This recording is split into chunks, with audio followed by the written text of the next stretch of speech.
Association. She studied at University of California, Davis.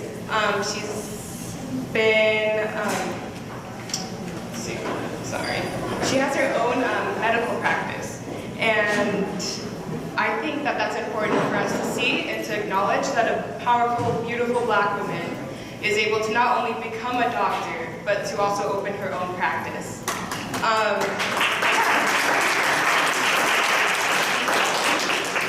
She has won plenty of awards.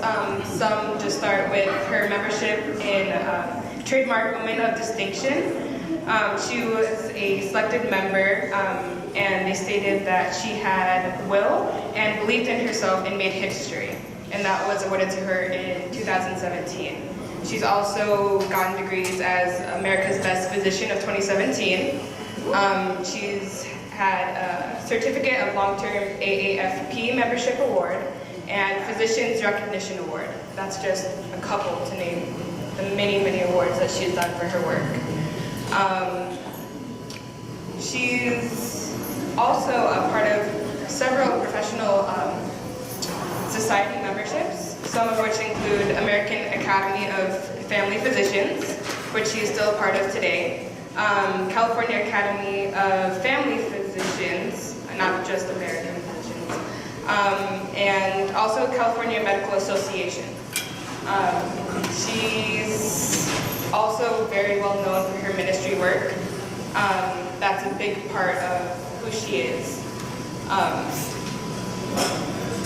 She is a member of the Greater Powerhouse in Santa Rosa, California, where the pastor is a beloved administrative assistant. And she's been there since '88, actually. So without further ado, I would like to introduce Dr. Jackson.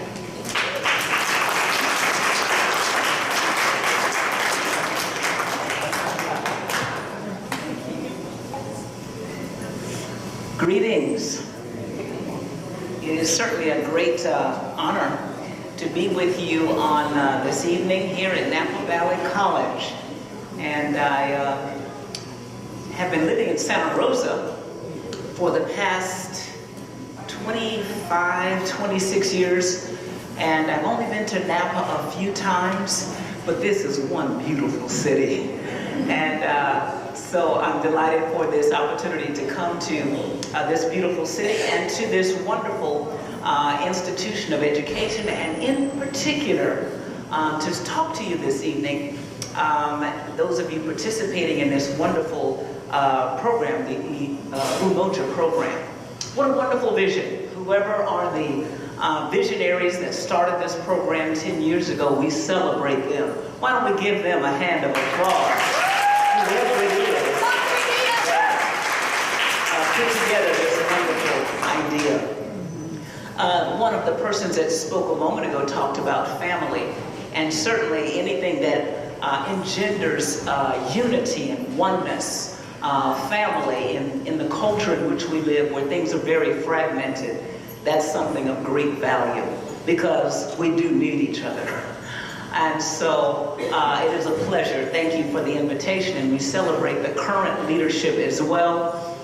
Those that are leading the program. I heard some of the names, Dr. Tia, I think you call her Miss V. We know her as a first lady of a church in the Bay Area, and all of the workers. Let's celebrate them as well that are currently leading this very wonderful enterprise. And we celebrate you for seeing the value of it and receiving it and participating. So tonight I just want to share a few things that I think are very important in this age. I'm so excited as I look across this room and see all of you pursuing education and planning for your future. It's well worth the investment. You know, what's interesting thing about investments, generally when you say invest, people think of finance, and that's true that investments involve finance. But there's more than money. There's time. There's your talents.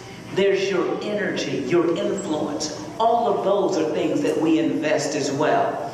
And good investments are things that we have investigated and that we've proven that it's worthy of our investment, and that's because we'll get an excellent return. Those same principles that apply for finance apply for everything else. So we want to talk a little tonight about how to make those kind of quality investments. Will you go with me on the journey? I want to use a descriptor that we'll all be familiar with. And most of us, when we approach the home of a stranger, or if we've been driving by, many of us have seen a sign that says, "Beware of dog." How many have ever seen that? Beware of dog. Now, we won't ask you why you got so close to that place and what your intentions were. But you got there and somebody had a sign up that said, "Beware of dog," D.O.G. So let's talk tonight about D.O.G. Beware of D, distractions, O, obstacles, and G, there are 3 of them that we'll talk about. Fair enough? Well, let's talk about the dog. It's interesting, we're using that as an acronym, but the characteristics of dogs. How many dog lovers in the house? All right, good. There are all kinds of dogs.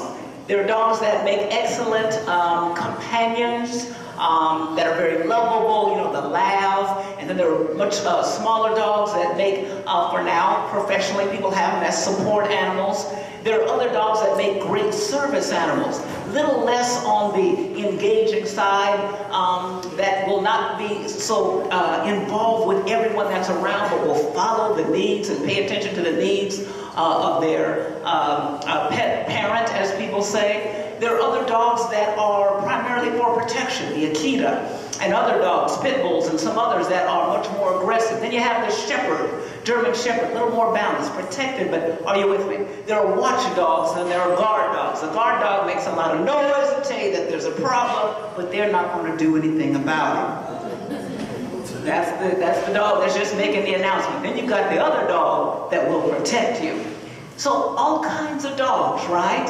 In the same way, we'll say spiritually, so to speak, and socially, there are dogs.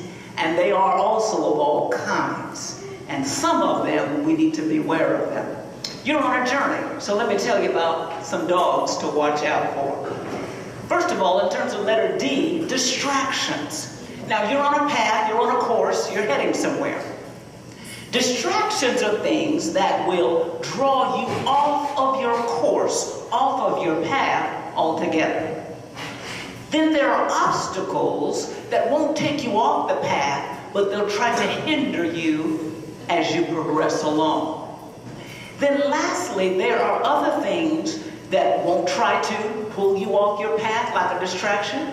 They won't try to impede or slow you down like an obstacle. Instead, they will try to corrupt you, so that even though you're on the path, you've lost your way.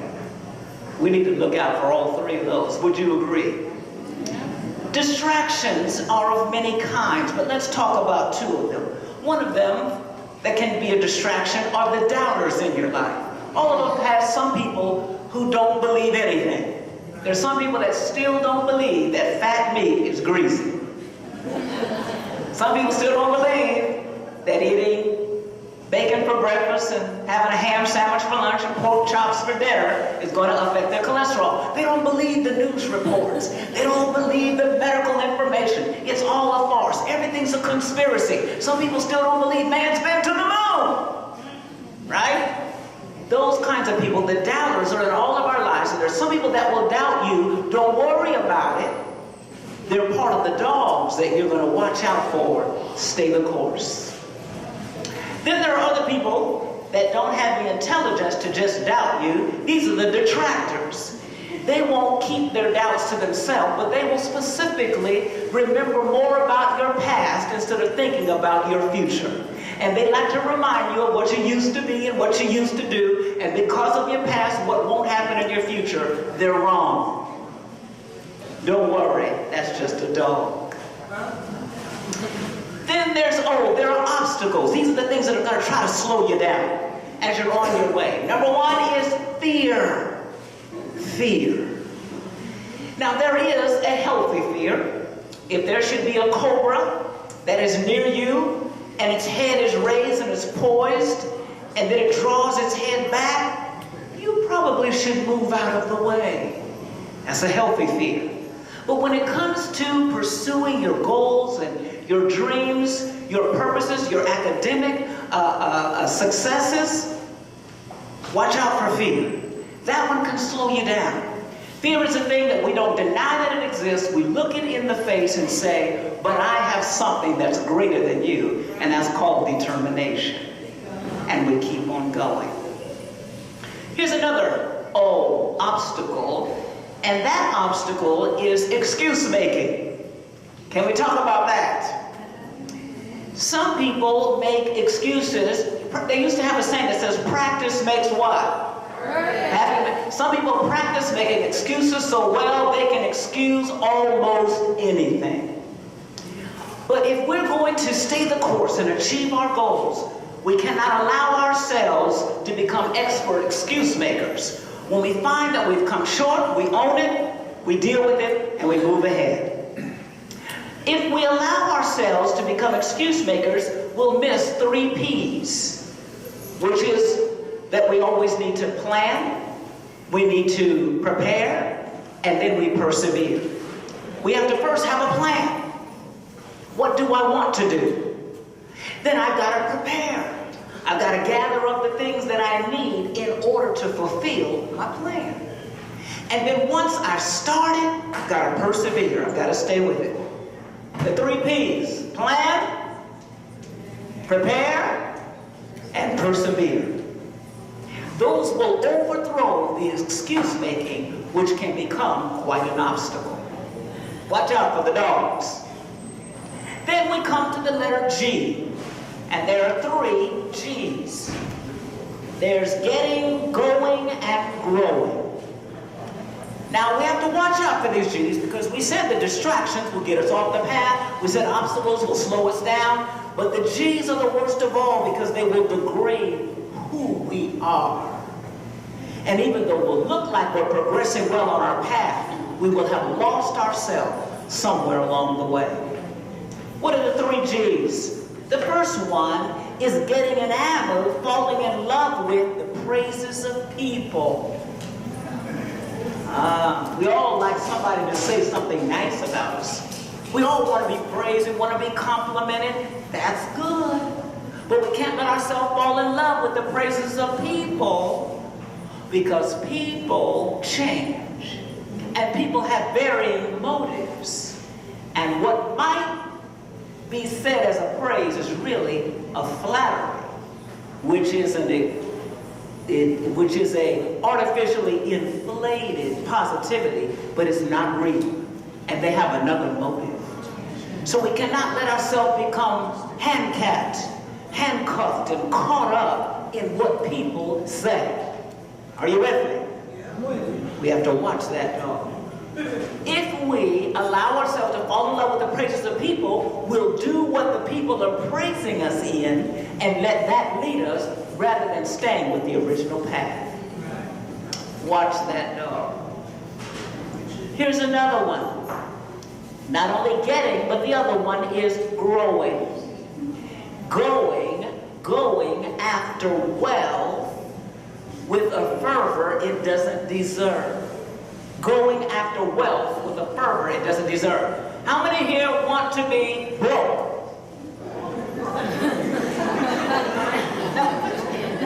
How many here want some money?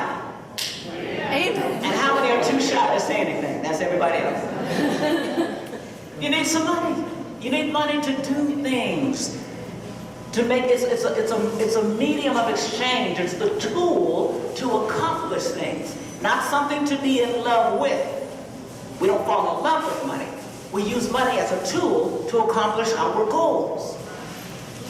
Now, one of the G's we have to watch, a thing that can degrade who we are, is when we go after money with the fervor it doesn't deserve.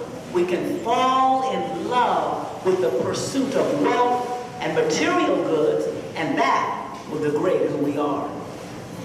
How many people in Washington today senators, congressmen, started out very idealistically. They were going to be the education senator. They were going to make sure that no child was left behind. They were going to make sure that education was such a high priority. They were going to clean up the neighborhoods, and they were going to ensure that the senior citizens had everything they needed. But once they got into position, many of them lost their way because one of the G's degraded who they were, even though they still have the title. Are you with me? So we watch that dog.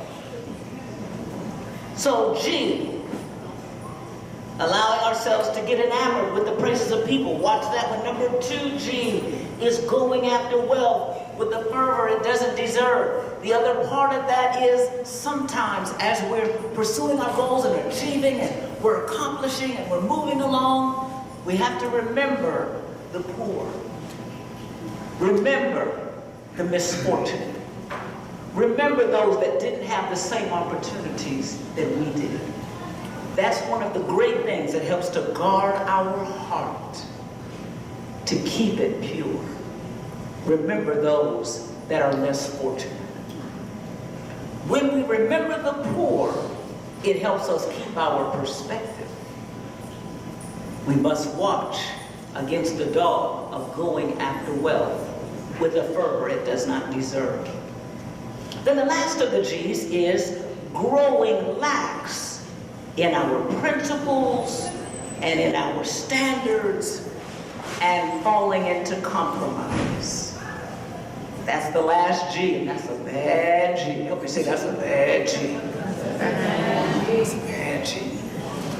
Because when we lose our standards, our moral compass, when we compromise our beliefs, when we bend and bow and allow circumstances rather than our principles to guide us, we can end up anywhere. And sometimes circumstances like that will take us to a place where our character can't keep us. It has been well said, never let yourself go somewhere where your character can't keep you. Character matters. Principles matter. Standards matter. And you'll need to set them for yourself. Mom, dad, professors, neighbors, family, loved ones can all make suggestions and be models, but no one can set your personal standards except for you. And I encourage you tonight to set those standards so the dogs don't have you for lunch. Is that fair enough? Yeah. Let me mention this in your program description. It talks about mind, body, and spirit. All of those are very important and they all need maintenance. The mind has to be maintained. Our intellect, our thought, our mind needs to be challenged, learning new things. Your students here at Napa Valley College, but you want to be a lifelong student. Never stop learning. There's so much to learn. That keeps our mind sharp. And then our bodies, physically fit. Take care of the temple. This is the place where the spirit of you lives. This is your house. This is your address. Take care of the house. Mow the lawn. Clean the windows, right? Take care of your house. This is where you live. And your spirit man. Keep the spirit pure. Keep it cleansed. It needs to be like a river that runs. Well, while water is running, it stays clean.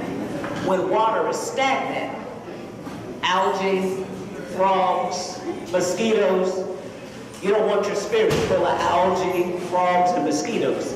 Keep your spirit clear, right? Keep it clean.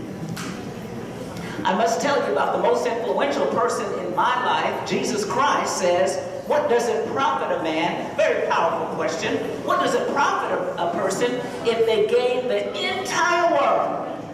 No one person can do that. But let's just say, what good would it do you if you gained the whole world, but you lost your own soul? Guard the soul. Guard the soul. 24/7. Those boundaries, those principles that you set will guide your pursuits in life. They will keep you on the path They'll help you overcome the obstacles, and they will give you victory over the distractions that will beckon you. In your pursuits, don't forget to consider and investigate Jesus Christ, because of all of the things that we investigate, all the things we probe, nothing will be as significant as the one thing that becomes our guiding light. Because wherever that light is, that's where you're going to be, for better or for worse. Congratulations and blessings to you all.